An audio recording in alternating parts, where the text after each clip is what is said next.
জানি তোমার ভয় নেই মায়া আমরা প্রতিবাদ করতে জানি মা গো ভাবনা কেন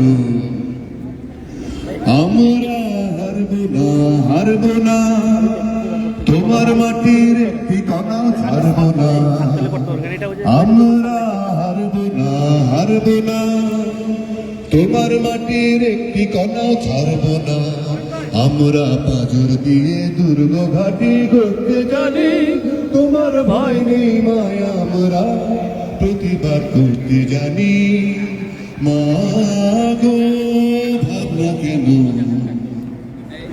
আমরা পরাজয় মানব না দুর্বলতায় বাঁচতে শুধু জানব না আমরা পরাজয় মানব না শুধু জানব না আমরা চিরদিনই হাসি মুখে মরতে জানি তোমার ভয় নেই মায়া আমরা প্রতিবাদ করতে জানি মা গো ভাবনা কেন আমরা অপমান সইব না ভীরুর মতো ঘরের কোণে রইব না আমরা অপমান সইব না ভীরুর মতো ঘরের কোণে রইব না আমরা আকাশ থেকে বজ্র হয়ে ঝরতে জানি তোমার ভয় নেই মায়া আমরা প্রতিবাদ করতে জানি মা গো ভাবনা কেন আমরা তোমার শান্তি প্রিয় শান্ত ছেলে তবু শত্রু এলে অস্ত্র হাতে ধরতে জানি তোমার ভয় নেই মায়া আমরা প্রতিবাদ করতে জানি মা গো ভাবনা কেন। Thank you everyone. I just want to say one word. Enough is enough. What's happening in our country is enough. Enough is enough. Stop this thing. People of our country won't tolerate it any longer. Thank you. Thank you very much, Mr. Dwayne.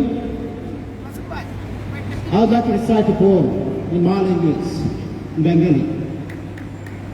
এই মৃত্যু উপত্যকা আমার দেশ না, যে পিতা সন্তানের লাশ শনাক্ত করতে ভয় পায় আমি তাকে ঘৃণা করি, যে ভাই এখনো নির্লজ্জ স্বাভাবিক হয়ে আছে আমি তাকে ঘৃণা করি, যে শিক্ষক বুদ্ধিজীবী কবি ও কেরানি প্রকাশ্য পথে হত্যার প্রতিবাদ চায় না আমি তাকে ঘৃণা করি। আটজন মৃতদেহ চেতনার পথ জুড়ে শুয়ে আছে আমি অপ্রকৃতিস্থ হয়ে যাচ্ছি। আট জোড়া খোলা চোখ আমাকে ঘুমের মধ্যে দেখে আমি চিৎকার করে উঠি।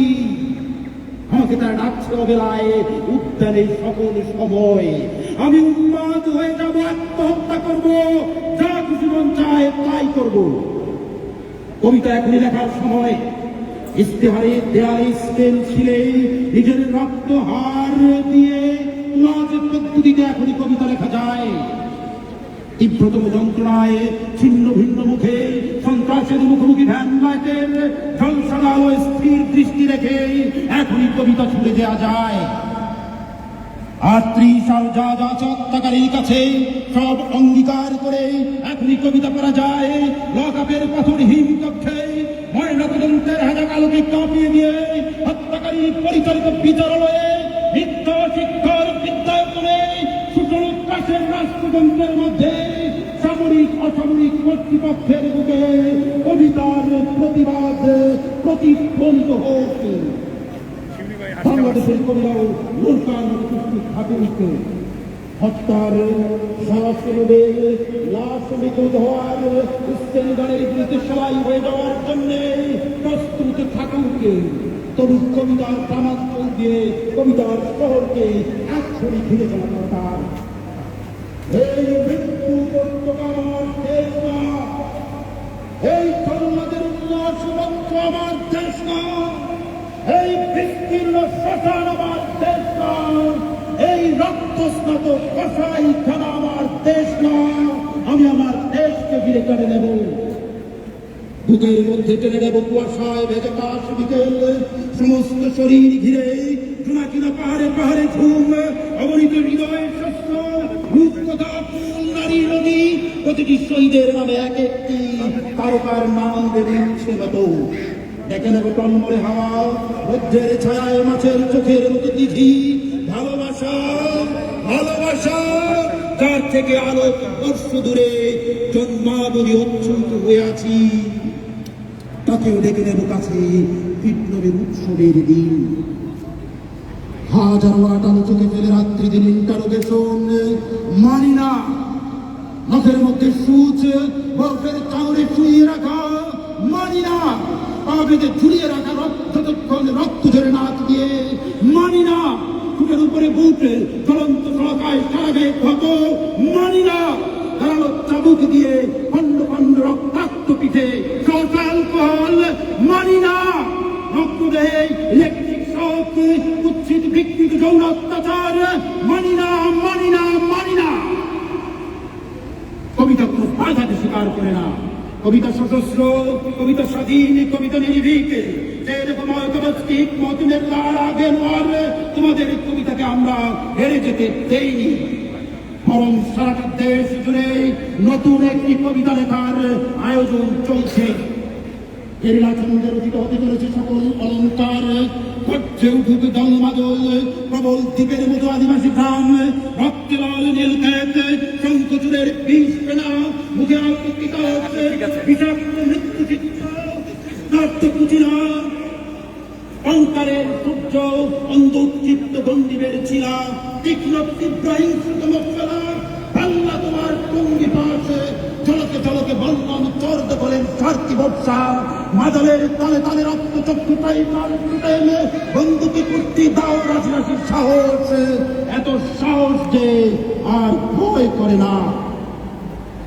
ভয়ের ফ্যাকাশে মুখে কেমন অচেনা লাগে, যখন জানি মৃত্যু ভালোবাসা ছাড়া কিছু নয়, আমাকে হত্যা করলে বাংলার সবকটি মাটির প্রদীপে শিখা হয়ে ছড়িয়ে যাব।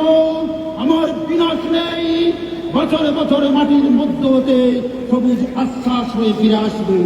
আমার বিনাশ নেই, সুখে থাকবো, শান্তিতে থাকবো, নিষ্পাত হয়ে। আজ বাংলাদেশ সারা পৃথিবীর মানুষ ঐক্যবদ্ধ হয়ে স্বৈরাচারের বিরুদ্ধে দাঁড়ানো উচিত, এটা আমাদের নৈতিক দায়িত্ব। ধন্যবাদ।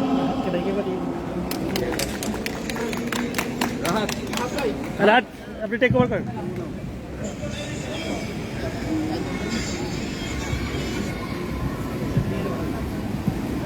বিশু গিটার আনছে?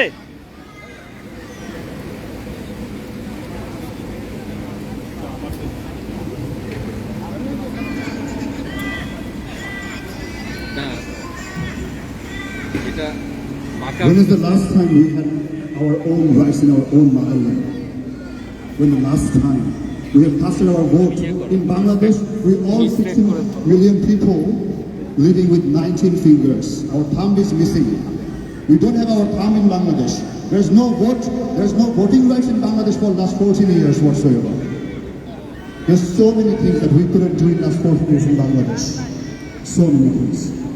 It will go on and on if I start it now. So this song is about our nostalgia, what we used to do in our country, in our beautiful golden country once upon a time, but not anymore. Be careful about this. No way. There's no human rights. There's no human rights. There's no freedom of speech in Bangladesh at this moment for the last 14 years. So when the last time we speak our mind in Bangladesh in front of them? Never. We can't remember actually. We're getting old and old every day, but still we can't remember when the last time we had that beautiful country we loved the most in our life, Bangladesh. শেষ কবে তুমি উড়িয়েছিলে নীল আকাশেতে ঘুড়ি, শেষ কবে তুমি কিনেছিলে বলো রেশমি কাছের চুড়ি, শেষ কবে তুমি কাদায় মেখে খেলেছিলে ফুটবল, শেষ কবে তুমি আগুনে পুড়িয়ে পড়েছিলে কাজল, শেষ কবে ছিল তুমি জানো, যদি জানো তবুও মানো না এখন, মন জানে শুধু হয়েছে বড়। বড় হতে হতে বুড়ো হলো মন, একবার ফের ছোট হয়ে চলো আবার চলো আবার শেষ কবে তুমি পেয়েছিলে বুঝে তোমার অধিকার, শেষ কবে তুমি দেখেছিলে আদালতের ন্যায় বিচার, শেষ কবে তুমি হয়েছিলে প্রতিবাদে একজন, শেষ কবে তুমি দিয়েছিলে বলো তোমার ন্যায্য ভোট। চলো সবাই একটু করে আবার ছোট হই, স্বৈরাচার বিরোধী মিছিলে উল্লাসে দৌড়াও, তোমার ভাগ্য তোমার হাতে, তোমাকেই মুক্তি, তোমার আমল বজ্র মুষ্টি, তুমি তো শক্তি। মৃতের মতো বাঁচার থেকে মাথায় উঁচু করে একবার চলো লড়ি, আবার লড়ি। সবাই লাইভ করতেছে, একটু বিশৃঙ্খলা হচ্ছে। বলা হচ্ছে এখান থেকে যে লাইভ হচ্ছে এটা সেন্ট্রালি বিশ্বের মধ্যে 100 কান্ট্রিতে টেলিকাস্ট। সবাই লাইভ না করে একটু সবাই সুন্দর দাঁড়াতে বলেন। We have to start it again.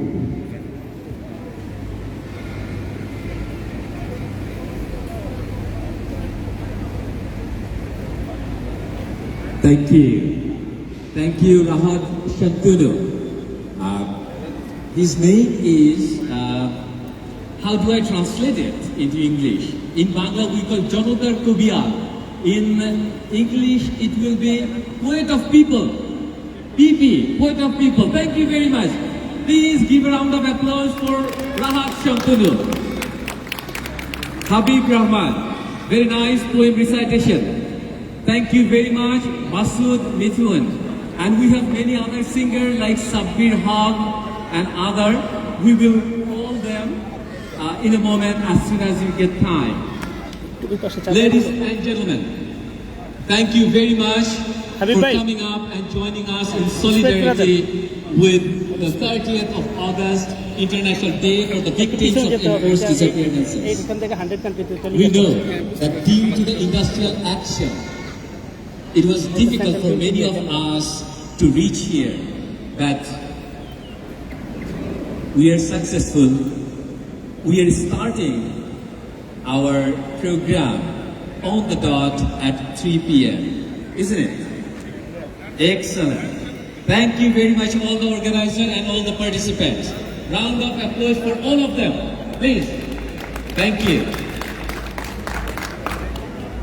Dear ladies and gentlemen, I begin by acknowledging the traditional custodians of the land on which we gather today. We pay our respects to their elders past and present. Dear ladies and gentlemen, we gather here today not with any political agenda, but we gathered here today with a heavy heart because many of our friends, family members, relatives have disappeared. Many of families, our brothers, have been abducted back in our country. It could be indigenous Australia, it could be Tamil, Sri Lankan Tamil, it could be Arakan Rohingyas, it could be Kashmiri, it could be Bangladeshi, it could be many other asylum seekers who are hiding from this persecution.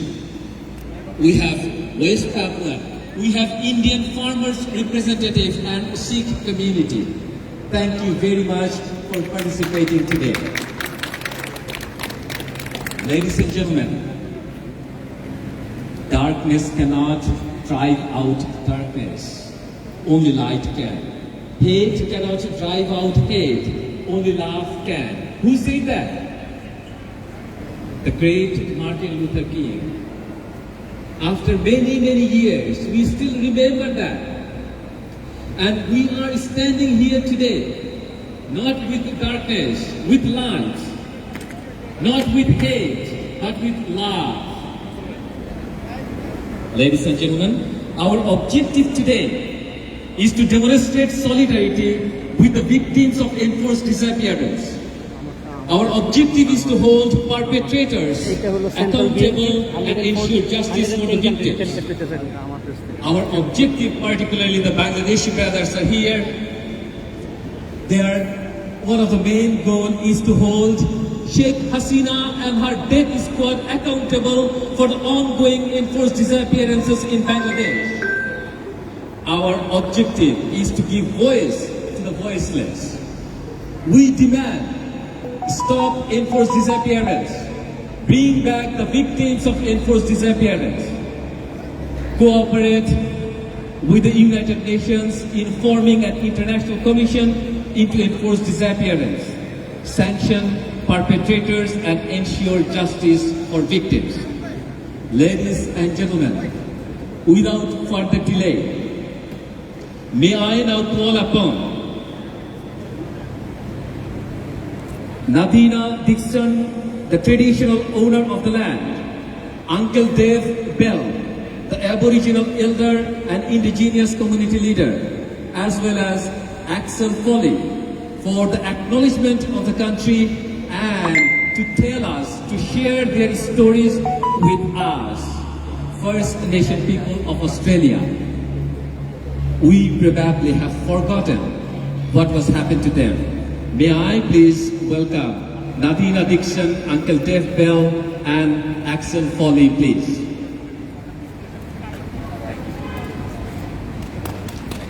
Wormy. Nadina Dixon. My name's Nadina Dixon. Walamabemi, Inyana, Waialawa, Garihu, Darwa, Nira, Inyana Waialawa, Ngayalang, Butri, Darabara, Yano. Acknowledging my ancestors here and acknowledging our elders of our Aboriginal community, emerging elders, and also acknowledging our community and our community elders. It's my honour to be here today to welcome everybody to country, the land of my ancestors.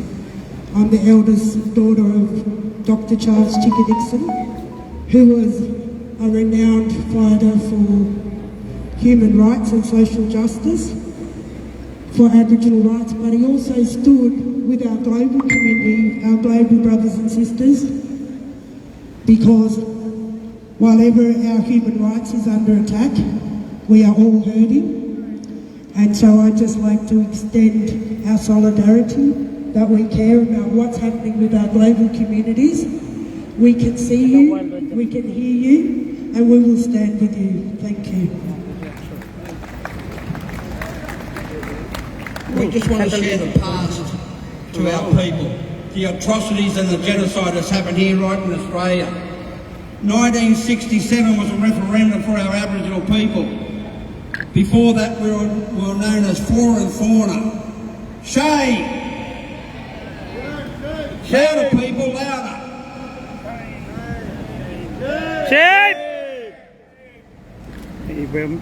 The massacres, the stolen generation. We just lost our icon, Uncle Archie Roach, who sung that song.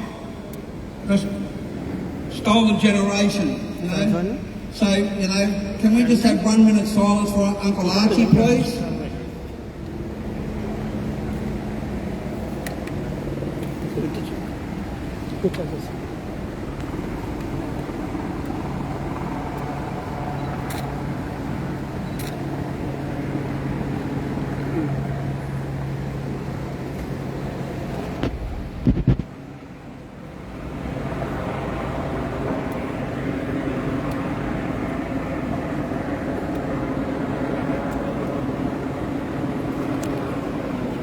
Thank you. We stand amongst all you today. We hear your plight, and we hear all to stand together. One thing is, the system, the broken system that we live under, the Westminster law, you know, all these Aboriginal deaths in custody that's happening in Australia, not one person has been found guilty. Shame! We stand together as one here today, people. And I just want to, when Rocky gets up to speak, my brother here, he'll tell you about how oppressed the Aboriginal people have been dealt with in this country. You know, we're the First Nation people, the oldest living country in the Southern Hemisphere, 65,000 years. And you know what it is? It's the colour of our skin. We all equal here. We all stand in solidarity. So Uncle Rocky, please, brother, the spirits are with you, my brother. Well, Rocky, I'm a child of the stolen generation, and I'm here to speak about a silent killer, dispossession, imperialism, internal racism, embedded racism, and genetic genocide and cultural genocide. So initially, when there was the frontier wars, probably my great-grandfathers fought against British colonialism and the government trying to want a new land. So someone had to lose, someone had to win. So my parents and grandparents became dispossessed, people without a land. So growing up, I didn't know who I was, and my mother didn't know who she was, because she was taken because she was supposedly half-caste. So they put her in an institution, and they told her that black is dirty and heathen and sooty and Aboriginal, and white is heaven and snow and Jesus and God. So she said to me, what sort of marriage will you have if you think that everything that is dark is negative and everything that is good is white? And I said, white people. So when they had assimilation in the stolen generation, they taught Aboriginal people to be ashamed of themselves, and they disrupted our kinship and our tribal society. So today, the silent killer now is institutional racism and colonisation and dispossession. Even though you don't see him killing us, we're killing ourselves with drugs and alcohol and violence and institutions. We're the most imprisoned people in the world, and no one's embarrassed. Australia's not embarrassed because you're living off the fruits of colonialism. You're living off imperialism. And that's the thing. We support everyone in Palestine. We support people in the Uyghur people in China, and also the Tamil people. But I want people in Australia to understand that there's a genocide happening right now. It's cultural and genetical genocide. And it happens. And it's happened because the government wanted it to happen. They want us to kill each other. They want us to sell drugs to each other. So we went from proud culture to a cultural dispossession. And this is where we are today. We're overrepresented in prison. We've got the highest infant mortality rate, the lowest life expectancies.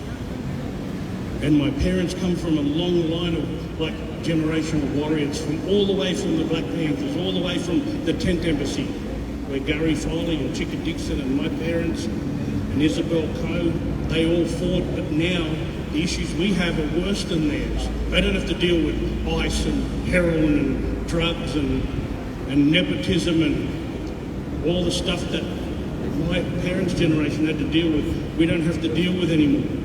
Ours is worse because they had to get to vote. They weren't allowed to vote in Australia. My mother went to school in Moree, and when she went into a shop when she was an adult, they told her that if she wants to buy something, she can't try it on because she'll stink it up. So that's how it was, and that's how it is now, and it's worse now because it's insidious, it's hidden. The racism's not as overt as it was, but they told a woman that if she tried a shirt on, she had to keep it because she'll stink it up. And that was 40 years ago. Shame! See, now I had to grow up with institutional racism in my head. So the church, what they did with her and that generation is they stole their identity. They wouldn't let them speak their language. So now I can't speak a language. I don't have a land because someone else lives on it. And they live on it illegally. They've never, ever, ever apologised. They've never paid me compensation for the land that they murdered my family for. Now that is genocide. Cultural genocide is genocide. Genetical genocide is genocide. Linguistic genocide is genocide. It's all genocide. All of it's genocide, even if it's hidden. It's hidden within the system of institutional racism. Thank you. Thank you very much. Thank you. It was kind of forgotten stories of the struggle of the Aboriginal people of Australia. Thank you for reminding us. We demand justice. We are not sharing them. We are not sharing them to spread hatred. We are sharing them to ensure that it doesn't happen anymore in future. But ironically, it's been happening. It's been happening and some people are not listening. And we know that one of the organizations, human rights organization, Amnesty International, has been working tirelessly for many years to ensure justice for them. And we have the representative of Amnesty International, Veronica Coman. May I welcome Ms. Veronica Coman to say a few words on this occasion, please.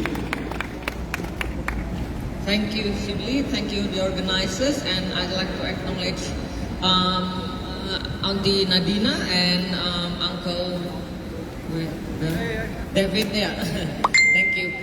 So I'm an Indonesian human rights lawyer in exile here with Amnesty International. I would like to first read a poem by Indonesia's foremost people's poet, Wiji Tukul, who was forcibly disappeared a few months before the fall of dictator Suharto. And this is, Wiji Tukul is such a people's icon in Indonesia. There's no single rally in Indonesia that you cannot hear the lines by him. So I'd like to share with you, well, but mind you, I'm not a poet, so excuse my poetry reading. The title is, I am still whole and the words have not yet been destroyed. I am not an artist that makes news, but for certain, I am always bad news for those in power. My poetry is not poetry, but dark, sweaty words, crowding each other, searching for a way out. They refuse to die, even though my eyeballs are gouged and replaced. They refuse to die, taken away from home, repeatedly stabbed alone. I have already paid what they demand from me: time, strength, wounds. Those words never stop demanding. Always they tell me, you are still alive. Certainly I am still whole and the words have not yet been destroyed. So that's it. And we can see that how enforced disappearance is frequently used as a strategy to spread terror within society. Like in the poem, we can see that Wiji Tukul, when he was forming that poem, he already knew what was gonna come to him.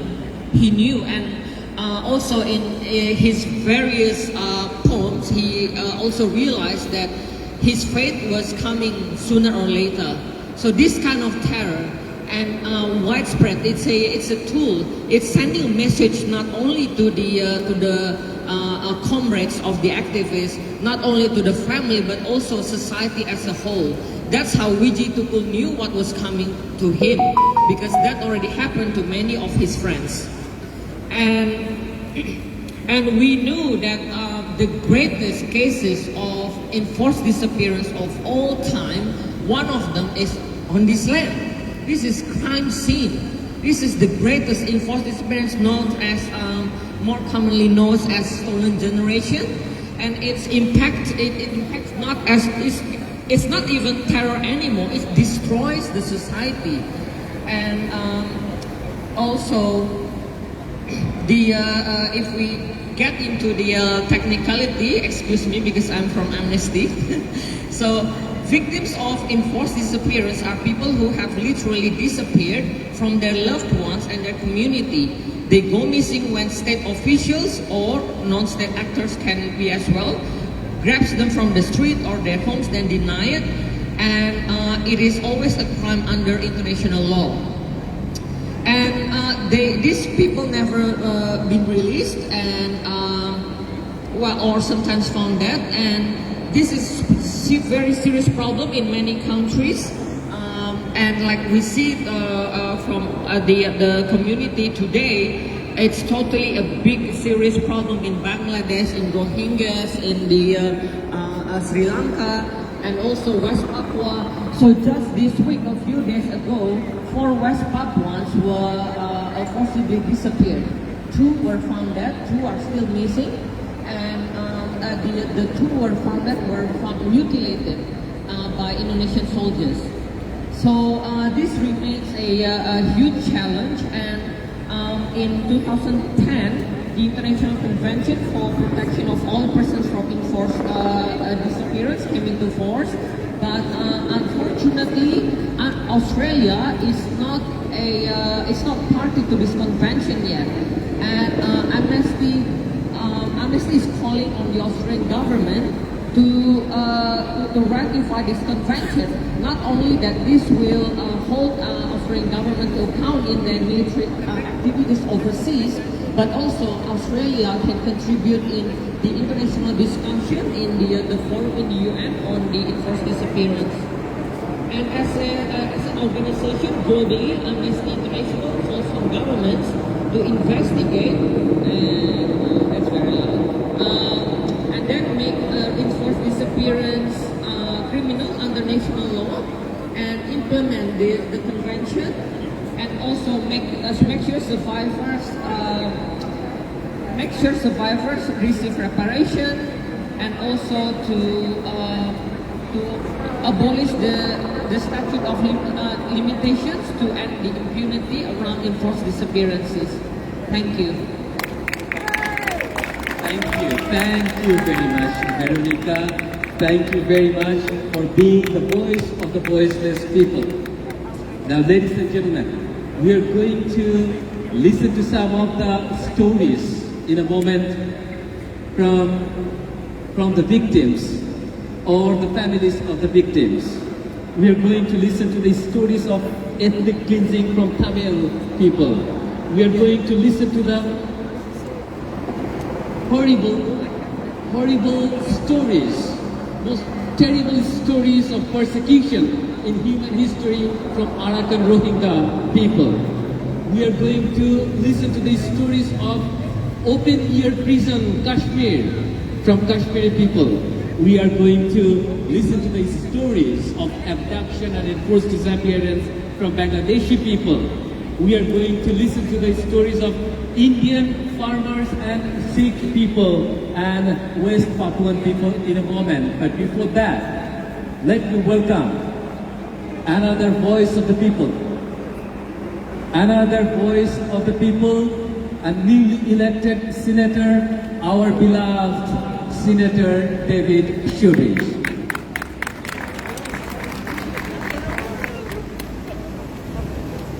That was too nice an introduction, Chip. I'd like to start by acknowledging we're all gathered here together on Gadigal land. Thanks Auntie and Uncle Dave for their welcome to land and the honesty and the truth with which they started these proceedings. Because yes, we're on First Nations land, yes, we're on Gadigal land, and we're talking about the crimes of dispossession and the crimes of violence and genocide, and we're on a crime site right here, as Veronica said.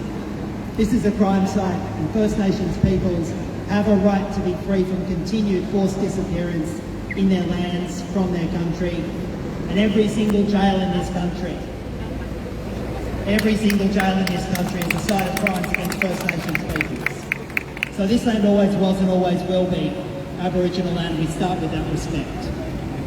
But we're also gathered here today to commemorate the International Day for the Victims of Enforced Disappearances. And there's a reason it's an international day. It's because it's a crime that's going on day in, day out across the globe.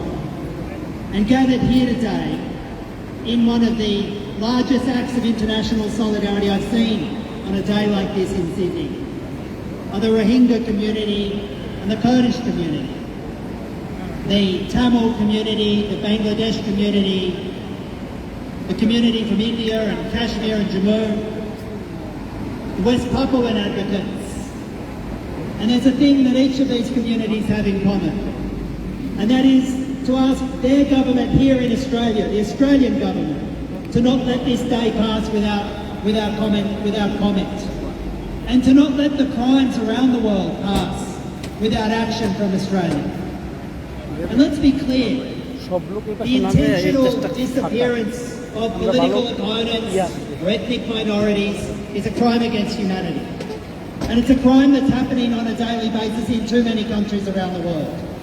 And it's the white van that turns up in the early evening in the streets in Sri Lanka and takes the Tamil political leader who's never seen again.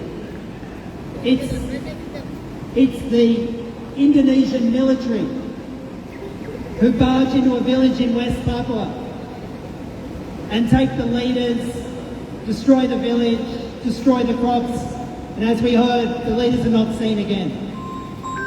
It's the Rapid Action Battalion that has been acknowledged by the United States for causing more than 600 disappearances of political opponents in Bangladesh. And it's each of these crimes that our government, the Australian government, should call out as crimes against humanity. It's each of these crimes. And what we have in common here is our joint humanity. And it's that joint global call for justice, and you can feel today how the call for justice is growing in strength and numbers, and we will get accountability. And our government should step up now. Because too often, Australia's government places narrow trade or security relationships ahead of the truth on human rights abuses. And it's Australia's government that refuses to talk and speak out against the Turkish violence against Kurdish minorities, because one day a year they want to celebrate Anzac Day on the Cove there in Gallipoli. And it's the Australian government that refuses to call out the disappearances and the violence against the Indian farmers, but even more intensely against people speaking up in Kashmir and Jammu for the right for the right for self-determination, because Australia wants to put trade and security relations with one country ahead of human rights. Well, that is a short-term strategy and is not in the long-term interest of Australia or the world. So I'd ask you all to share what you have in common today, and then demand our government steps up. Because last year the Australian Parliament passed Majinsky-style laws. And those Majinsky-style laws allow the Australian government to name the perpetrators, to list the perpetrators, and ensure they can never travel to Australia, that they can't repatriate their stolen wealth to Australia. And they're on a global list of wanted peoples who will have no safe refuge. So let's make that call for the leaders of the Rapid Action Battalion. Let's make that call for those perpetrators of crimes against humanity. And let's not just be angry. Let's get active, let's make our government act, and let's list them under the laws. Thanks very much. Thank you very much, David Shubich. We want to see the application of that Global Magnitsky Act. And we want to see that all these perpetrators are sanctioned and cannot travel at all. Yes, demand it. Thank you very much, ladies and gentlemen. I would now like to call upon former Senator Ms. Lee Rhiannon. Let me tell you that without her advice and support, we wouldn't be able to organize it today. Thank you very much, Lee. Thank you from our bottom of our heart. Thank you. Thank you for the warm welcome. And I do acknowledge the very appropriate words from Uncle and Auntie today. And I do acknowledge the traditional owners, the Gadigal people of the Eora Nation, and pay my respects to their history, their culture, and their ongoing struggles for justice, which tragically in this country remain so many. Today, hundreds of similar events are being held around the world. We are part of a growing global voice exposing the crime of enforced disappearances and calling for action against the perpetrators. The breadth of the communities represented here today is a powerful statement that governments must listen to and act on, and David Shoebridge summed that up so clearly. I warmly thank the Global Voice for Humanity and the South Asian Policy Initiative for organising today's event and bringing us together, and I hope and I'm sure there will be many more. Today, August 30, International Day of Victims of Enforced Disappearances, is deeply painful for so many. Ruthless regimes have destroyed the lives of hundreds of thousands of innocent people. The families left grieve for decades, wondering, have their loved ones been jailed? Are they still alive? Have they been murdered in cold blood? Have they been tortured to death? This is simply unacceptable. The first protest for the rights of the disappeared that I know of occurred in 1977. I was pregnant with my first child and I can remember being inspired by it as I'm looking forward to welcoming my children into this world. I'm hearing stories about mothers on the streets in Argentina demanding to know what's happened to their sons. And it was when 14 courageous mothers took on the ruthless fascist regime in Argentina. They went on into the streets and they went to one of the big squares there. And they turned up every week, year after year. And 40 years later, they still turn up. Some of them are in wheelchairs, but they still come. We also need to thank Sydney's Bangladeshi community for organising today's event.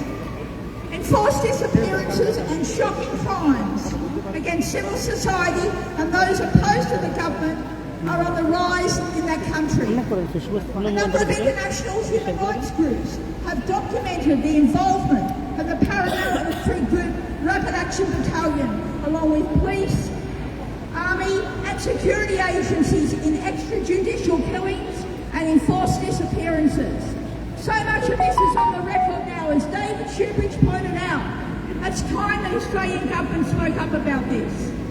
Earlier this year, the UN human rights experts called on the Bangladeshi government to end reprisals against human rights defenders and relatives of forcibly disappeared persons for cooperating with human rights groups and UN agencies. That's been made a crime for some people in Bangladesh. Recent comments from the UN High Commissioner for Human Rights, Michelle Bachelet, reveal how serious the situation is under the Bangladeshi government. She spoke about the lack of progress in investigations and has encouraged the Bangladeshi government to create an independent mechanism that works closely with victims, family and civil society to investigate allegations of enforced disappearances and extrajudicial killings. Bachelet has said the services of her office are available to the Bangladeshi government, but so far, not surprisingly, that has not been taken up. And that they're ready to give advice so that the body that needs to be designed meets international standards. So that's all on the record, but again, the crimes of the Bangladeshi government continue. And this is where there is a role for the Australian government. Prime Minister Anthony Albanese and the Foreign Minister Penny Wong should urge Bangladesh to follow the advice of the UN Commissioner for Human Rights, accept the offer of assistance and invite the UN Working Group on Enforced Disappearances to visit Bangladesh. There are now so many international groupings working on this, which shows the strength of the movement, but also reminds us how much more we have to do. I also acknowledge many significant struggles for the disappeared and the loved ones around the world, and I apologise that I cannot mention them all in detail, but there are two that I did want to comment on. I visited Sri Lanka and Kashmir and met with families still searching for the loved ones. That was one of the hardest experiences of my life, listening to people describe the upset and the fear and the horror that they still live with, just wondering what has happened. In Kashmir, pain and grief was etched on the faces of so many people that I met. It is estimated that more than 10,000 Kashmiris have been taken off the streets and out of their homes as a tactic of the Indian government to demonstrate and suppress the Kashmiri struggle for self-determination. In Sri Lanka, in 2009, tens of thousands of Tamils were killed and disappeared. And I pay tribute to the Tamil mothers of the disappeared.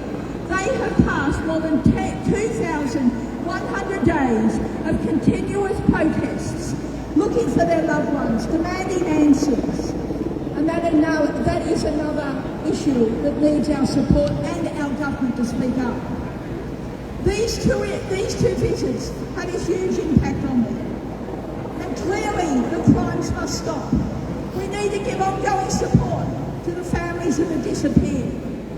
The new Australian government should be a leading global voice for justice for the disappeared, for the perpetrators of the crimes to be held to account, and for all nations to ratify the International Convention for the Protection of All Persons from Enforced Disappearance. The strength of today is that we stand together for the common endeavour to end the suffering, to end the kidnappings, to end the killings. Let's take a collective commitment that every year on the 30th of August we will gather together to fight for the rights of the disappeared and for their families. Thank you. Thank you very much, Lee. Yes, collective commitment. We need collective commitment. And Lee has given us the hope that it is working. It is working. And we must not forget many of our brothers in different parts of the world, like Uyghur Muslim in China. Ladies and gentlemen, I would now like to call upon a person to tell us the stories of ethnic cleansing in this modern world. Renuga Inmakumar from Tamil Refugee Council. Please welcome Renuga Inmakumar.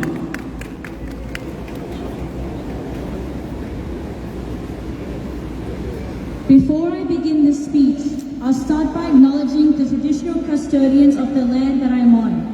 This is stolen Aboriginal land. Sovereignty was never ceded. It always was and always will be Aboriginal land.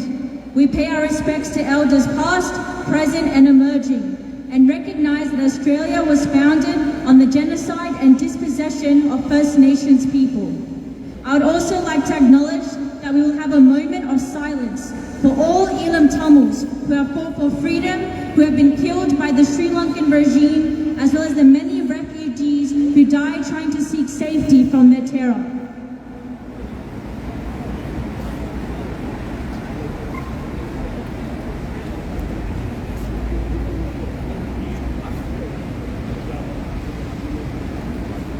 Thank you.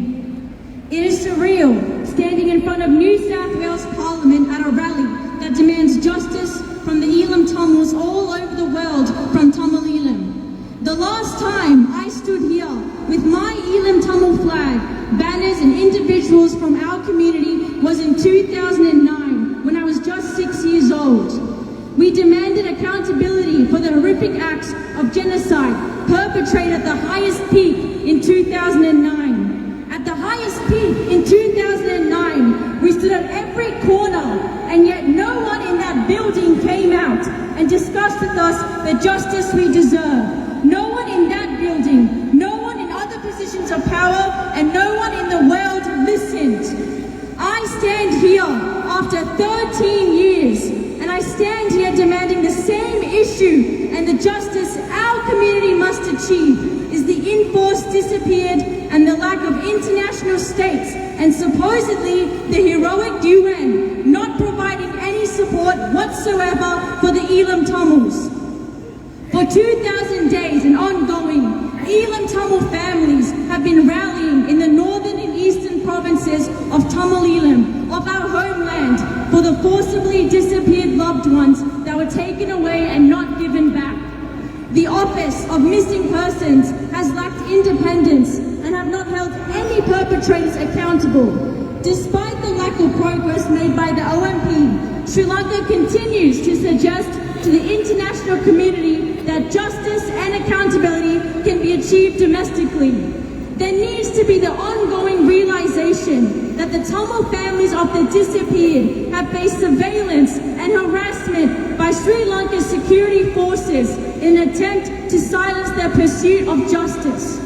Earlier this year, the coordinator of Mullaitivu Disappeared Relatives Association, Maria Suresh Aswal, was admitted to hospital with injuries after Sri Lankan police officers pushed her during a protest against former Prime Minister Mahinda Rajapaksa's visit to Jaffna. Shame! Shame! The barbaric act of the mechanisms on the Elam Tamils is horrendous and is illegal in the act of genocide. From ICL Tamil Radio London, there was a witness who escaped the torture and interrogation. Prior to 2000 May, in January, he witnessed over 700 Elam Tamils murdered shamelessly and thrown on boats. Shame! Shame! These innocent Elam Tamils were tied with shag nets and stones and dumped in the ocean near the Sri Lankan border. Even a few weeks ago, bodies have been found along the western seashore in which Tamils are in fear of it being potentially their relatives. There have been instances of a male victim dying within half an hour as a soldier brutally attacked him and held his testicles severely. Shame! Shame! Nails were peeled off and every single individual was raped harshly, even when they were unconscious. Shame! Shame!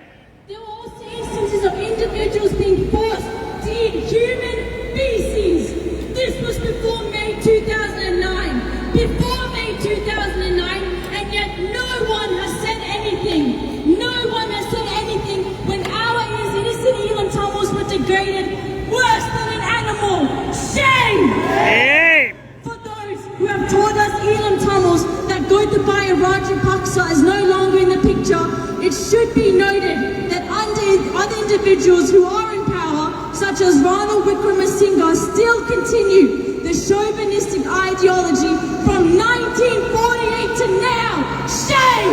Shame! The Office of Missing Persons was formed during the present President Ranil Wickremesinghe, who came to office through the Parliament when he was Prime Minister under President Maithripala Sirisena. If there are any Christian individuals here, all Christian individuals all over the world and the Vatican, why is it that St. Patrick's College in Tamil Elam, in which my father attended, was a prestige Catholic Tamil school in the Catholic community, yet when Father Francis Joseph, former rector, disappeared after surrendering to the Sri Lankan army in May 2009 and has not been found since? Shame! Shame!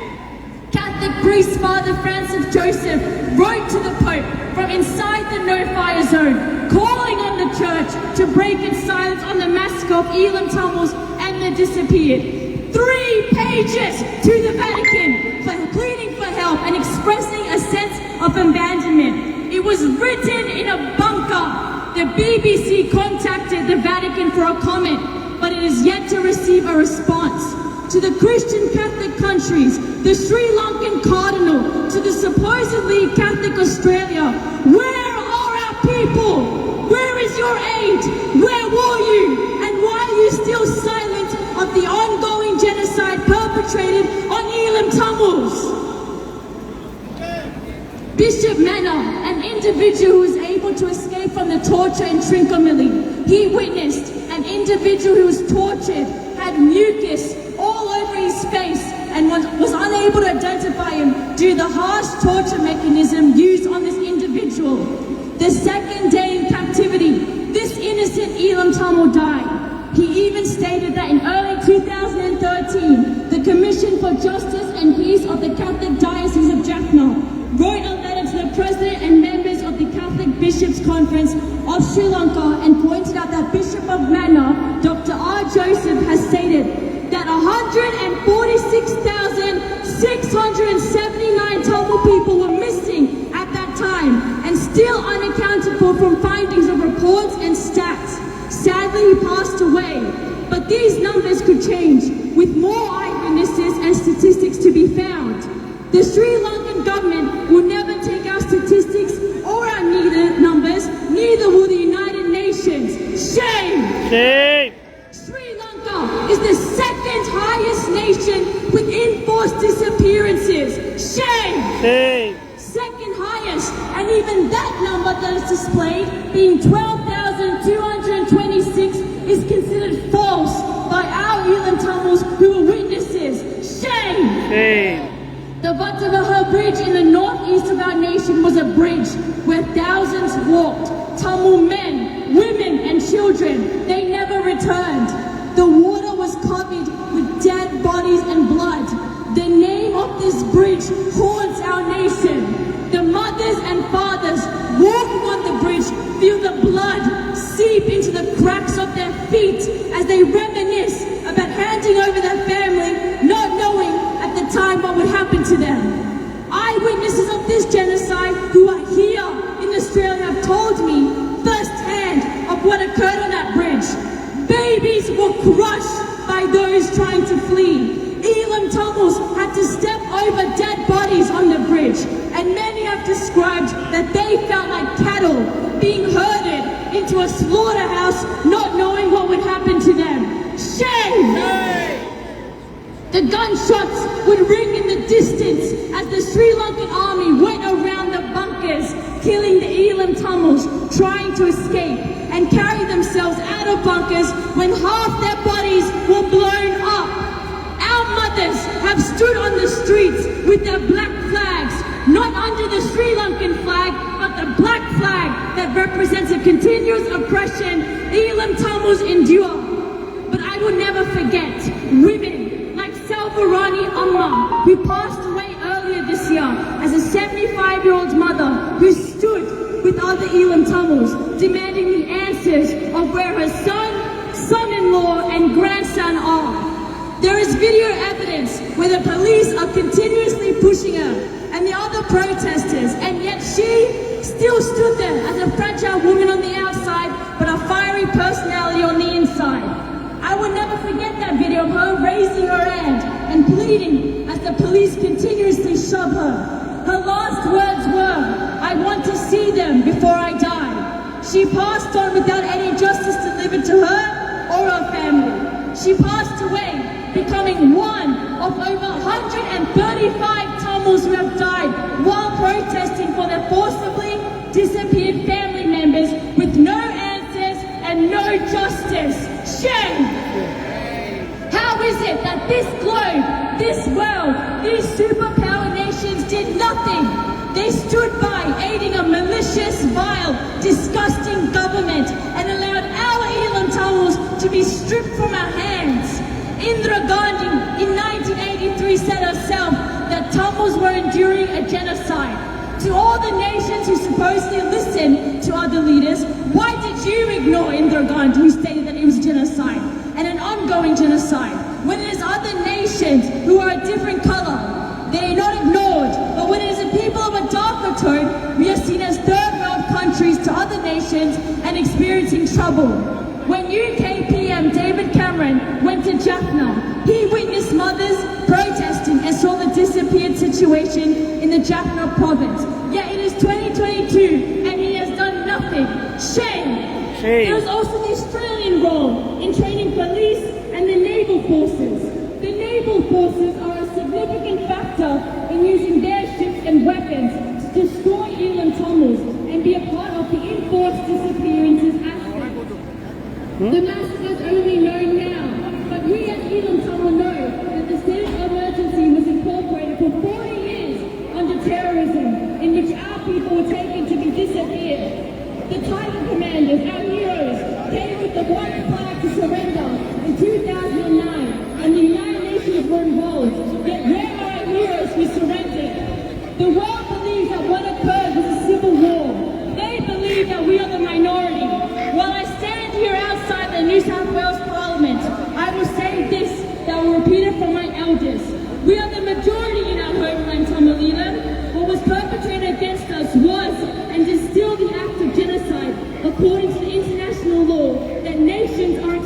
to follow.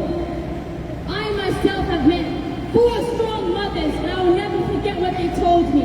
We will not stop, but when we pass, you must promise that you find our children. I was honored to hear their stories and see their resilience. Seeing images and videos, I think of revolutionary fighter Bhagat Singh, who stated, "A nation cannot be crushed. No matter day by day, these mothers won't stop. We will never stop, and we won't." Since 1948, Over 500 every time. we strongly believe those who were murdered, those who were shot, the blood that seeped into the soil of Tamalilan, they're providing the strength to hold the mothers up on their feet, no matter how tired they are. The blood was left in the soil of Tamalilan to carry on our strength and to ensure we do not forget. As an Elam Tamil youth, we as a nation will carry on this urgency and awareness of the history, present of the enforced disappearances and our struggle. To those that are listening, us Elam Tamils were taught by our ancestors and are still being taught what it means to resist. The parents who are on the streets every day show us. Our Tamil Elam leader quoted, "It is sure that one day Tamil Elam will arise. It is sure that you also, our people, will attain release. It is sure that our country, as an egalitarian society, will flourish. With this hope and determination of spirit, we shall, without hesitating, march heroically on our way for liberation. We want justice. We want accountability of the genocide. We want our nation back, and we will not stop until this is delivered." Thank you. Thank you, Renuka. Lots of stories to share. We are in solidarity with you, and we want justice for you also. Now we are moving to another person. We are running a bit out of time, so we will try to be a bit brief. We know that we have lots of stories to share. So our next speaker, from one of the most persecuted ethnic group in the human history.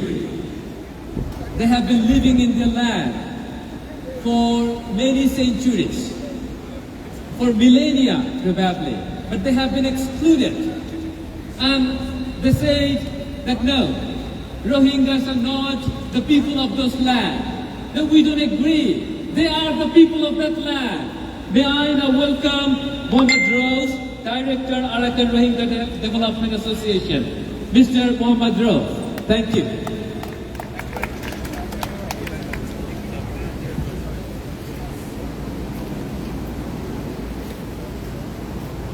Good evening, everyone.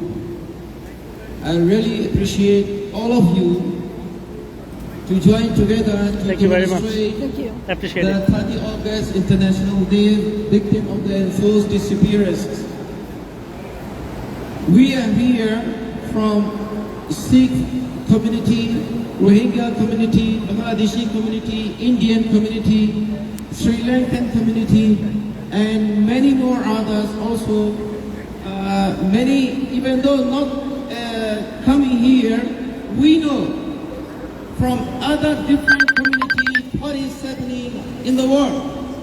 We recently finished 25th August, that is Rohingya Genocide Remembrance Day, 5th of Rohingya Genocide Remembrance Day. Till today, inside Arakan, in Burma, so our people are still facing genocide. Genocide started in Burma before independence of the Burma since 1942. 2017 was the last genocide, but still inside Burma there is genocide still happening. That is the reason Burmese government not allowing international reporters, international media to come and get the information. That is the evidence, that is the proof. Burmese government doing genocide till today. 19th century. It is shame. It is shame. Here is government, all government, UN body, everyone knows genocide is happening in Arakan state. Today, our majority of brothers and sisters in region of Bangladesh. Bangladesh government having overload of these victims, genocide survivors. Also, inside Arakan is the open prison, the biggest open prison in the world. There is no border. The biggest open prison for humanity. Today, every one of Rohingya, our brothers and sisters, having genocide. So no one should ignore us. Australian government, Australian community, international community, everyone should coordinate each other's problem. No genocide should be today's 19th century. It is shame.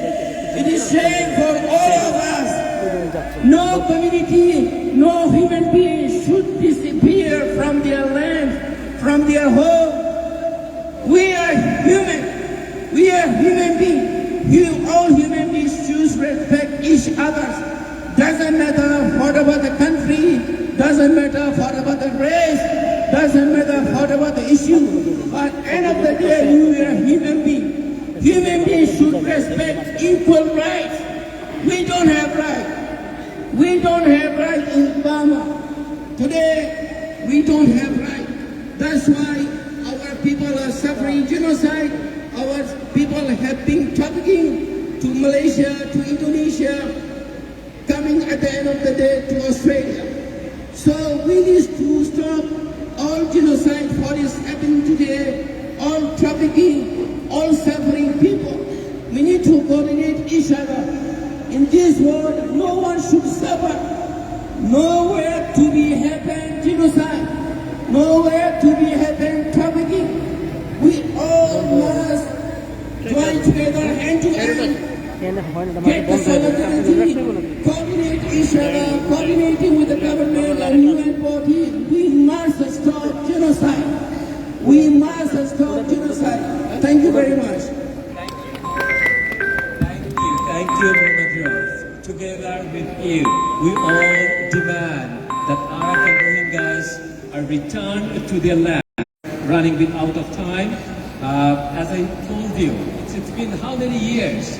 Since 1947 or so. It's been an open-air prison. May I now call upon Brother Anzum Rafiki to share their stories from Kashmir community. Anzum Rafiki, thank you.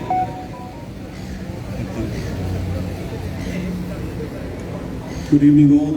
I acknowledge the traditional owners of the Gadigal land that we stand on today. I pay respects to the elders, past, present and emerging. Sovereignty as they were ceded. This was Aboriginal land and this will remain Aboriginal land. Enforced disappearances and the colonization of Kashmir are intricately linked, more linked than anyone can ever imagine. The struggle to end the subjugation of a nation did not start in 1947 when the British left the Indian subcontinent. It started long before. In 1947, we just marked an unfortunate page in our history, one we continue to bear the consequences of to this day. A nation divided by borders and denied the most basic of human rights, the right to self-determination. I pay homage to the first half-widow of Kashmir, Haba Khatun, the Queen, who turned poetess upon the illegal abduction of the last independent ruler of Kashmir, Yusuf Shah Chak, by the Mughal Emperor Akbar in 1579. Haba Khatun enshrines the sufferings of the women of Kashmir, who continue searching for their kith and kin with very little on their side except hope. Indian occupation of modern-day Kashmir is built on the graveyards of Kashmiris, and each day here has a memory of its own. Massacres, murders, rapes, crackdowns, forced disappearances. Today we are reminded of hundreds of thousands of families globally whose sons, brothers, husbands and fathers have been missing for years. all humans, members of our own species, blood, flesh and bones, just like us. They have been denied existence. The colonizers, rather they are forgotten, as they disappeared. The families of missing people constantly have their eyes glued to the door with hope. Amongst them, the mother of a boy named Bilal, calling out for him, hoping for his miraculous return. Bilal was picked up by the Indian forces in Kashmir and got listed as disappeared. I'm reminded of a son looking for his father who disappeared in custody. The son had just passed his 5th grade and he wanted to see his father and communicate the good news to his father. Then there's the unspoken trauma of the man who has lowered numerous unidentified bodies into graves in a location undisclosed to the families. He marks the bodies in his own way with a hope that one day, if ever someone comes to inquire about them, they would be able to ascertain the identity of the unidentified. These stories leave a common thread of oppression and yearning and hope as well across the globe.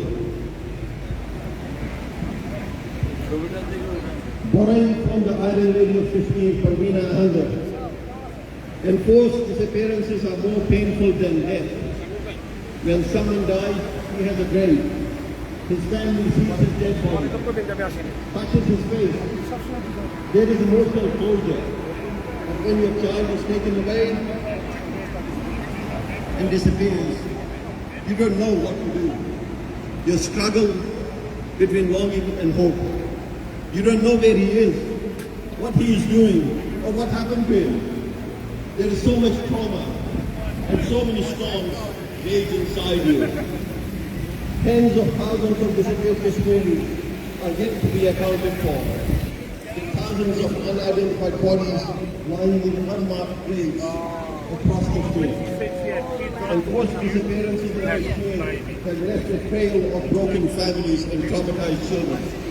The lack of closure has left thousands of women living as half-widows.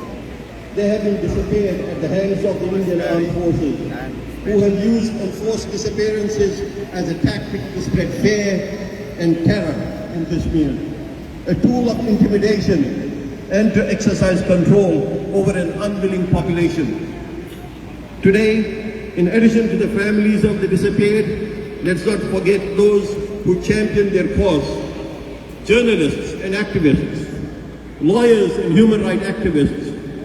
In Kashmir, journalist Fahad Shah, Asif Sultan, Sajad Gul, and globally recognized human rights defender Khurram Parvez, they continue to be incarcerated for their principled stand. They are arrested on false charges of terrorism, as well as hundreds of others who have not even been charged. I also call out the deceitful Indian media, where pseudo-nationalism has been allowed to trump over professional journalism. The biggest of letdowns in any democratic system is the judiciary. The Indian judiciary, with a very few exceptions, with their silence and delays, have become accomplice in the state terrorism that continues to haunt and colonize Kashmir. In this struggle for justice, we are not alone, as we just heard from so many others. These are crimes against humanity. They're not against Muslims, they're not against Christians, they're not against Tamils, they're not against Kashmiris, they're not against Sikhs. They are crimes against humanity. Hence, the international community must pressurize these various despotic governments, including the Indian government, to conduct a fair probe under the auspices of international agencies to ascertain facts about the thousands of cases of disappearances.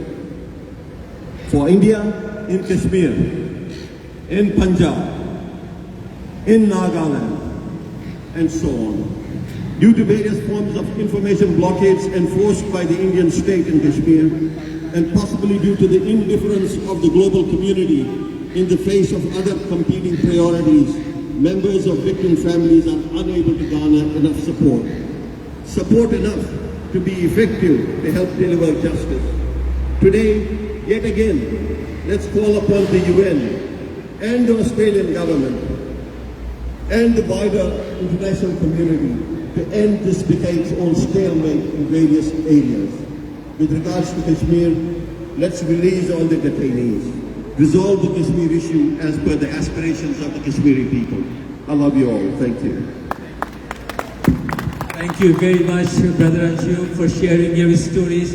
We have few more communities to share their stories. Dear ladies and gentlemen, thank you for your patience.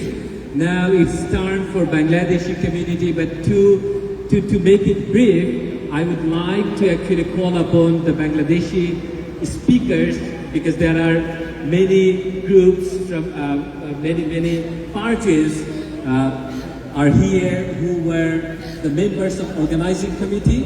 May I now call upon them all together on the stage just to minimize our time. So first of all, let me call upon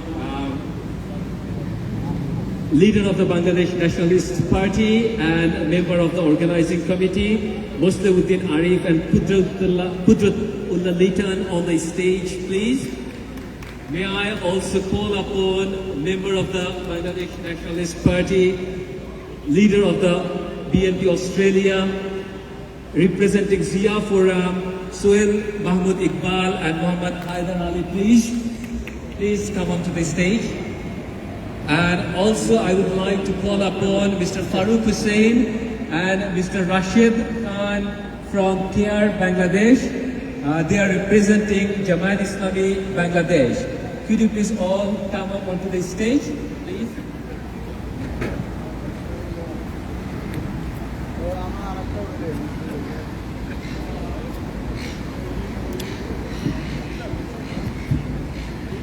Let me introduce all of them, and let me give you a brief summary of what's happening in Bangladesh, what they want to talk about, and then I will go to them for their brief comment. You know, ladies and gentlemen, enforced disappearance became a regular phenomenon in Bangladesh, an integral part of the civic vocabulary today. But when we grew up, we never heard about abduction. We never heard about enforced disappearance or anything like that. This is completely new to us, unfortunately. You know, the Rapid Action Battalion and the police started abducting opposition leaders, and particularly the victims, the worst victims, as you can see the pictures, the BNP leaders and Jamaat Islami leaders. They targeted those who could make big difference to the grassroots political affairs, to mobilize the people like Ilyas Ali. He could mobilize people and they couldn't tolerate him. They have abducted. The list grew longer in every year. The human rights group have documented that 619 people were abducted and disappeared by the security forces and law enforcement agencies of Bangladesh. However, this is just the tip of the iceberg. The number is even bigger. The extreme fear of losing more of their loved ones prevent them from raising voice against the perpetrators. They can't talk. They don't dare to come here even. One may ask the question that why the victims are so afraid. Can't they approach the judiciary to seek justice? The answer is a giant no. To afford justice to the victims, the criminal justice institution need to be competent with independence from political interference and professionalism. And that does not exist in Bangladesh under Sheikh Hasina's regime. What a shame! The Sheikh Hasina regime rewards the perpetrators. Listen to me again. Rewards the perpetrators with lucrative position and medal, all these things, and even bigger position. bigger salaries, reward, injustice, impunity, inhuman and degrading treatment persist in Bangladesh. The victims cry for justice. In domestic jurisdiction, the doors to justice are closed. The crime against humanity and mass atrocity crimes must not go unpunished. And that's why we are here today. Ladies and gentlemen, just very briefly, I gave you the overview of Bangladesh situation, and let's have a listen to few words from the brothers of the organizing committee and also leaders of the BNP and Jamaat Islami and Care Bangladesh very briefly. Yes. Thank you for participating, all of our organization and other countries' peoples.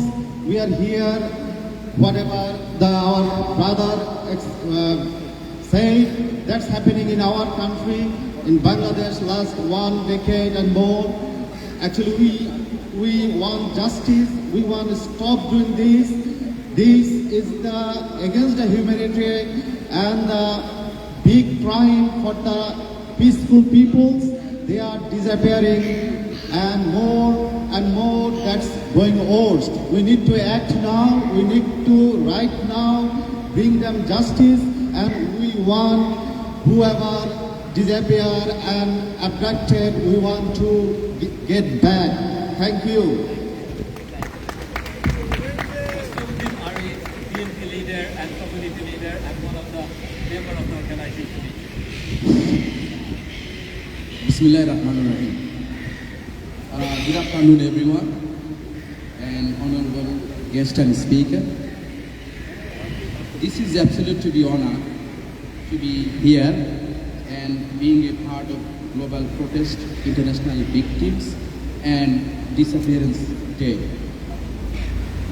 As a Bangladeshi community and BNP Australia leaders, I would like to acknowledge Australia Parliament members and other speakers who are present and journalists. I like to acknowledge about BNP Chairperson Begum Khaleda Jia. She is an example of big victim of Bangladesh by judicial system, by this illegal government. So that today is not an International Day of Missing Person. Today is International Corruption Day. Today is the Abducting Voting Rights Day. Today is the day of abduct our democracy. Give my back to my brother and sister. Stand against the missing, murdering, torturing army, votes stealing government, and take back Bangladesh. Thank you, everyone. Thank you, Mustauddin Arif. Mr. Dewan Ismail from Freedom Party. Mr. Dewan Ismail from Freedom Party, also one of the member of the organizing committee. May I have you on the stage, please? Now I'm moving to Mr. Kudratullah Litton, BNP leaders and member of the organizing committee. Thank you very much. Good evening, everyone. I would like to say one thing, that in my country, in my house, or I'm living in Australia in my own house, I can see a bird can make a nest near my window. I can see a lizard can talk each other. I can see the red ants running behind my backyard or front yard. They have their own rights. Birds got their own rights. Lizards got their own rights. The ants got their own rights. But in Bangladesh, as a human, we don't have any rights there. Not for voting, not for freedom of speech, anything. We don't have any speech in Bangladesh. This government stops everything. We don't have any rights for vote or anything. People are disappearing, increasing their voice, raising their voice. It should stop now, and we have to get together, everybody, and we have to be organized more more things to stop these things in the world as well as in Bangladesh. Thank you very much. Thank you. Brother Sohail Iqbal Mahmood from Zia Forum, one of the members of the organizing committee and BNP leader. Thank you.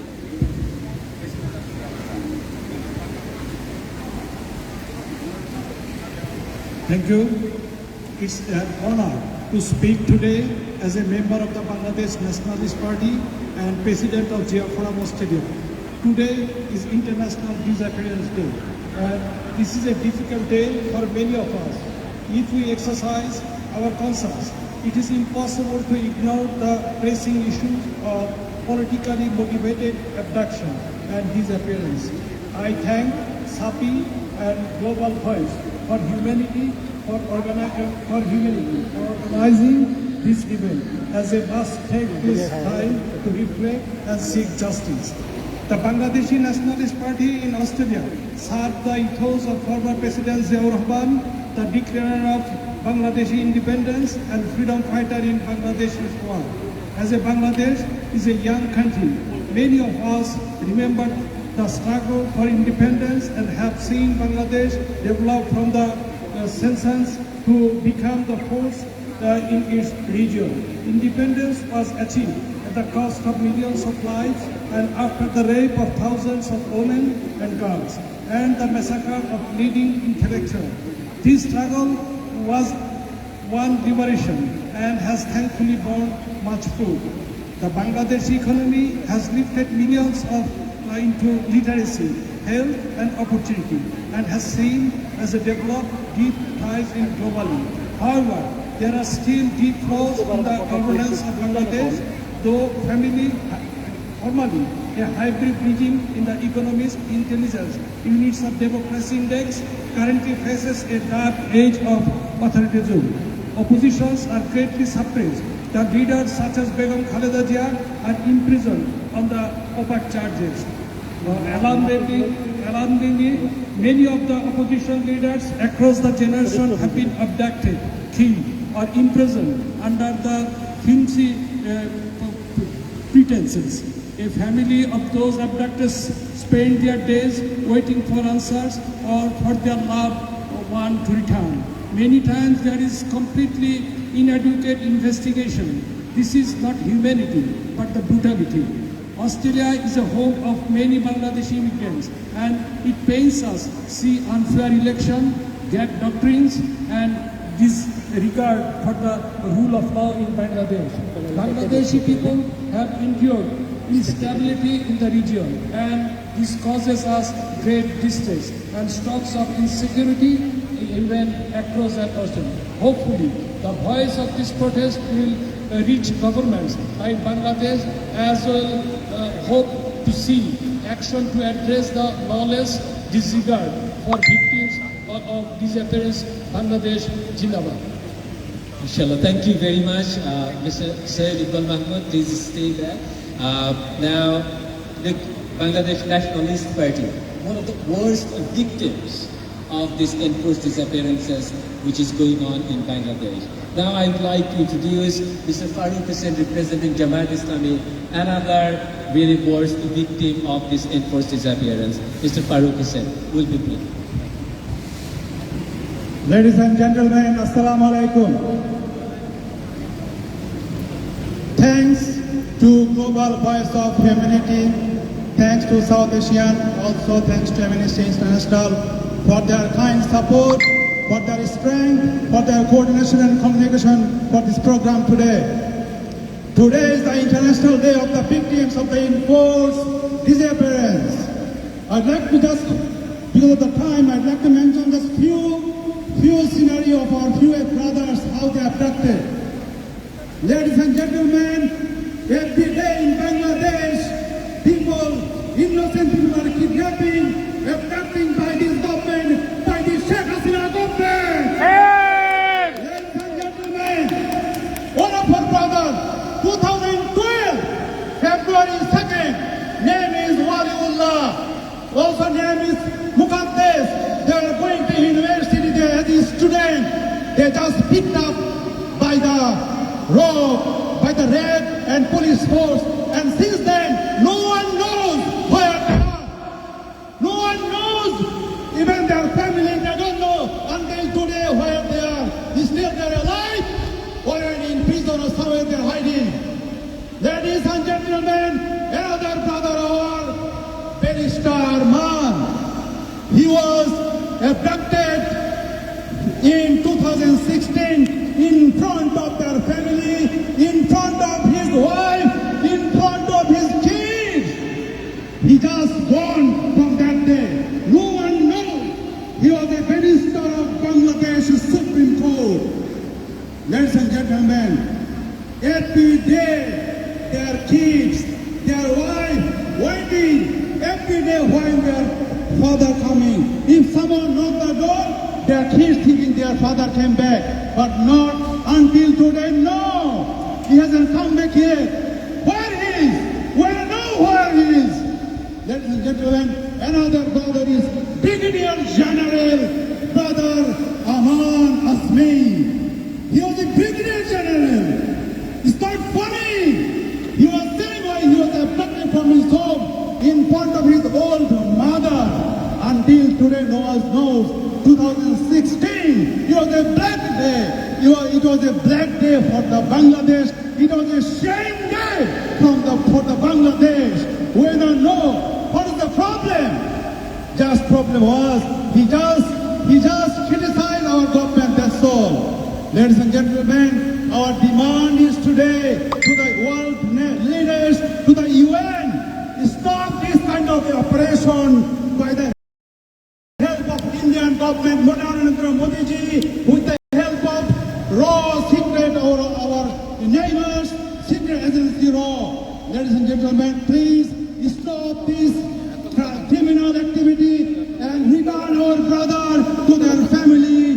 Thank you, everybody. Thanks. Thank you very much, Bangladesh community and the organizers. Everyone, please stay back. We have just a couple of more speakers to share their stories.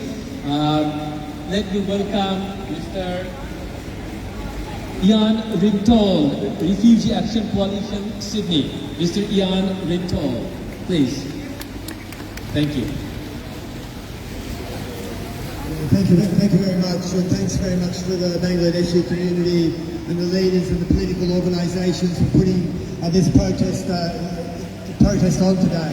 Like others, I want to acknowledge the traditional owners of Australia and recognise the tremendous struggle that they've had against genocide and enforced disappearances which haven't ended to this day, and their struggle continues, and we stand here in solidarity with their continued struggle for justice and their own human rights and land rights in this country. I don't need to go over today. We've seen so much from the different communities. I think there's a couple of points I want to make, and that's very, very clear just looking at the people who've turned out for this protest today, from Bangladesh, from the Rohingya, from the Kurds, from Sri Lanka, so many different places, and it's a common struggle. And I think that is a point that we need to understand, that the struggle for freedom and democracy doesn't know borders. It's not defined by those countries, it's not defined by the nationalism of the borders they draw on maps. The fact is that enforced disappearances are the kind of things which dictators use everywhere. And that our struggle for freedom, our struggle for democracy doesn't know any borders. We stand here today, as other people have said, as human beings, as people who stand for freedom and democracy and recognise that fight has to be taken up internationally. But I want to make one other point. I can't speak as passionately about the experiences of the disappearances in the different countries. It's been very, very compelling to hear those stories about the struggles that go on in Bangladesh and Sri Lanka, in Arakan State and other places. But I do want to make one point. We're gathered here today not just to send a message to the dictators of Bangladesh or the dictators of Myanmar or the present dictators of Sri Lanka. We have a message for them. Right? Our message ultimately is that their days are numbered. That there is a movement, and we'll continue to organise to fight for democracy and freedom until we see the downfall of those dictators. whether they oppress people in Bangladesh or in West Papua or in Australia. But I think we also need to recognise that that fight doesn't recognise any boundaries. And we have got a message for our own Australian government. It's not just the government in those countries where those struggles go on. Because the fact is that the Australian government does not stand up internationally for human rights. Even though we've got rid of the Morrison government and we've got a new Labor government, the first thing the Home Affairs Minister did was to actually go to Sri Lanka to guarantee that the Sri Lankan Navy would have all the oil that they needed, never mind the people in Sri Lanka who line up for petrol, who line up for food, who can't even get the basics in their own country. But the Australian government has guaranteed fuel for the Sri Lankan Navy to ensure that those people who are fleeing Sri Lanka are turned back to Sri Lanka and won't get to Australia. And the reality is that the people who come, the Rohingyas, who have fled persecution and tried to get to Australia, have also been subject to the same turn-back policies of the Australian government. And I've said it before, but the fact is that a government which doesn't stand up for human rights in its own country is not going to stand up for human rights internationally. I mean, we look around the people who are standing here, it's no surprise that we've got people from so many different countries who are still on temporary visas, who are still on bridging visas, who haven't got the permanent visas that they deserve as refugees. But so often the system has failed them because the country policies that they relied on have been concocted by the Department of Foreign Affairs, not on the basis of the human rights breaches which people in those countries are suffering, but on the basis of the self-serving needs of the Australian government. And the refugee decisions are made through the prism of a government which is more concerned about its own international relations and trade relations than it is about human rights. So we do have a very, very strong message for Penny Wong, who's now going throughout Southeast Asia. But she's spreading a word about war on China, not about a fight for human rights, not a recognition of the fight for human rights in Southeast Asia and Australia. She's more concerned to do deals with the dictators and with the repressive governments of Asia and Southeast Asia than she is to stand up for those human rights. So we stand here today in solidarity with those struggles in all the countries. We stand here in solidarity to say we have a fight in Australia for basic fundamental human rights. To have a country where the people who need protection when they flee the terrors of Bangladesh, when they flee the terrors of Sri Lanka, the terrors of West Papua, the terrors in Myanmar, have a place where they can get safety. And we'll fight for that struggle here. Our fight for freedom and democracy, as I said, doesn't know any boundaries. And the fight for the rights of those people who flee persecution, they have to be able to find that safety and protection in Australia if we're going to be able to stand on the international stage and say we will fight for the rights of repressed people everywhere.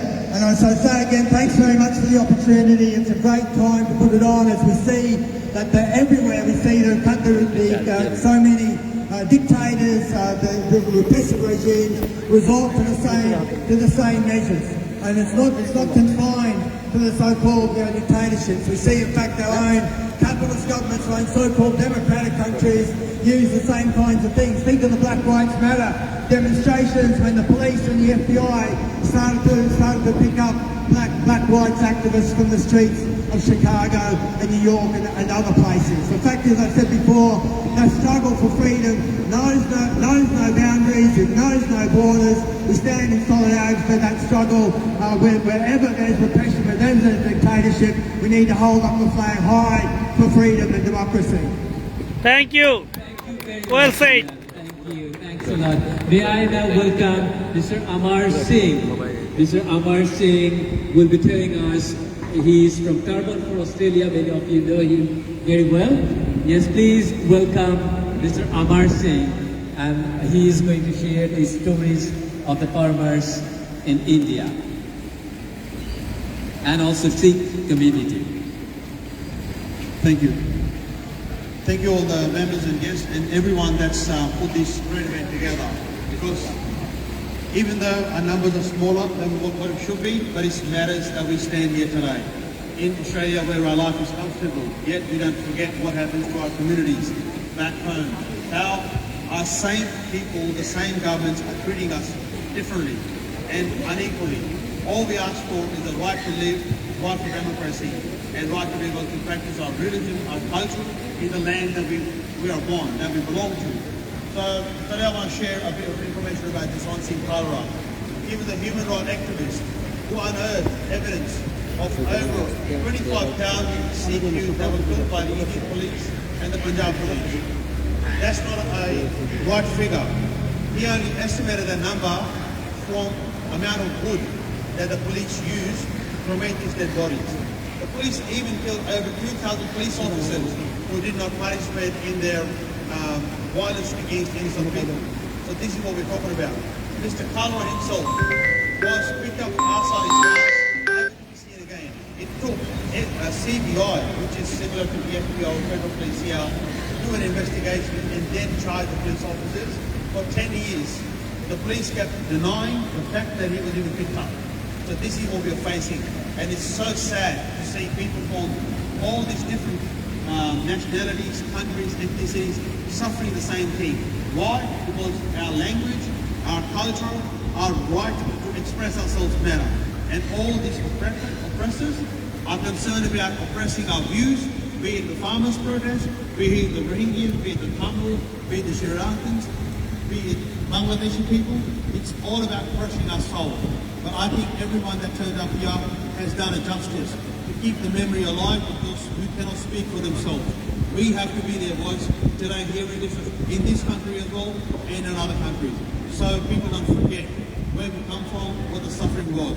This is not just something we read online or in books. This is the lived experience of our people that are suffering. We all know somebody that has suffered these consequences. I remember one of the things that Mr. Kalra said, that in many villages, there were no weddings or marriages for up to 15, 20 years. All of the youth were wiped out of those families. That's not just the 25,000 people that he estimated. It was millions of people and families who suffered behind them, and even now.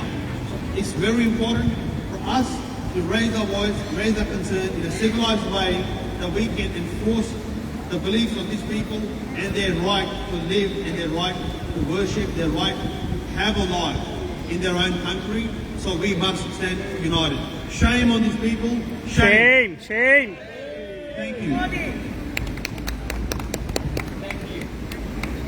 Thank you, Mr. Amar Singh, for your participation and adding value to our demonstration. I would now like to call upon, last but not least, Joe Collins from West Papuan community. Mr. Joe Collins, please.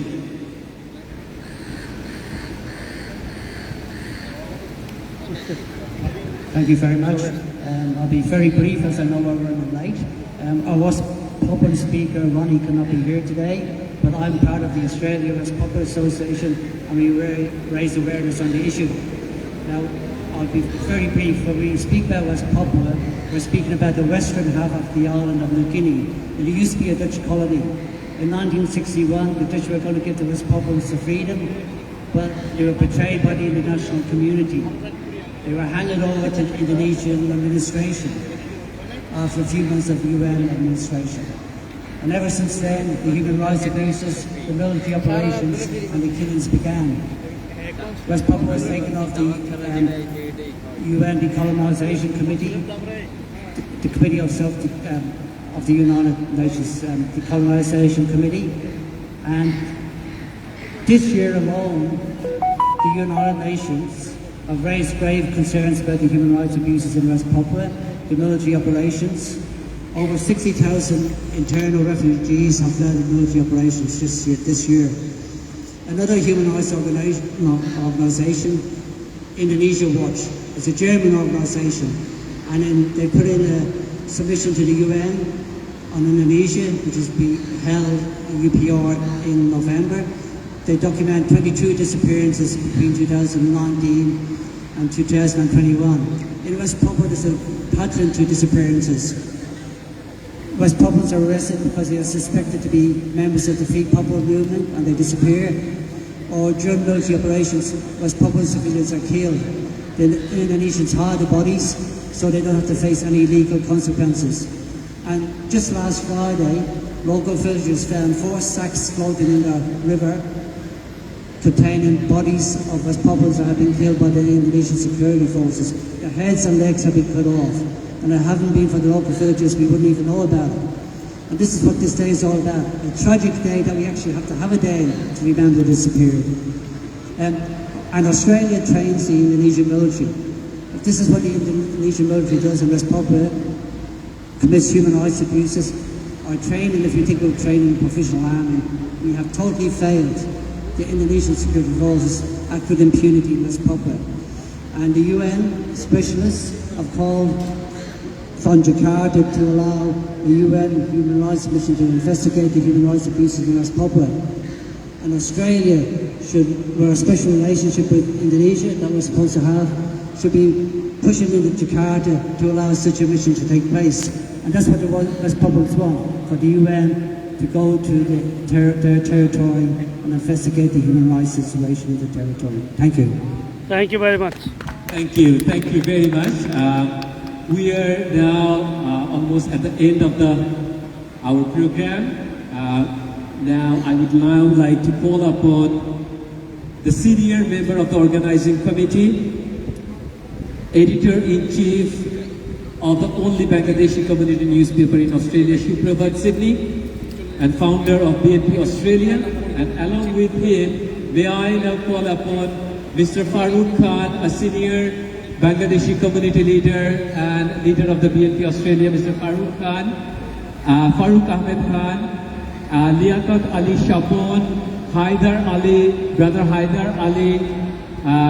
Would you please come up onto the stage? And we are going to conclude our program now. So I hand it over to Mr. Abdul Yusuf Shami. Thank you very much again and again. I would like to acknowledge my guests, my friends, my colleagues, and some of the organization here, especially Channel 5, my colleague Hanif Bismi, all the way he come from and joined this program, and also so many media, community media today was here.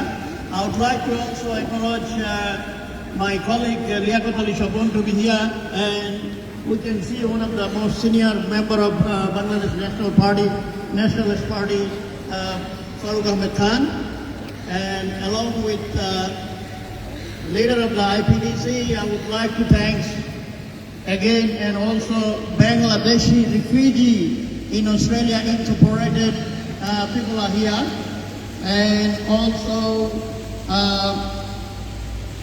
Hot Kotha Media, Habib, and also Dr. Farooq Amin from Suprabhat Sydney, and also Zakir Hussain from another media we can see. And today's special attraction was Rahat Santunu, who was actually started singer, and we all know he is very prominent. Give him a good clap, please. Everybody hands together. And we really appreciate today's program to make it easy and successful one.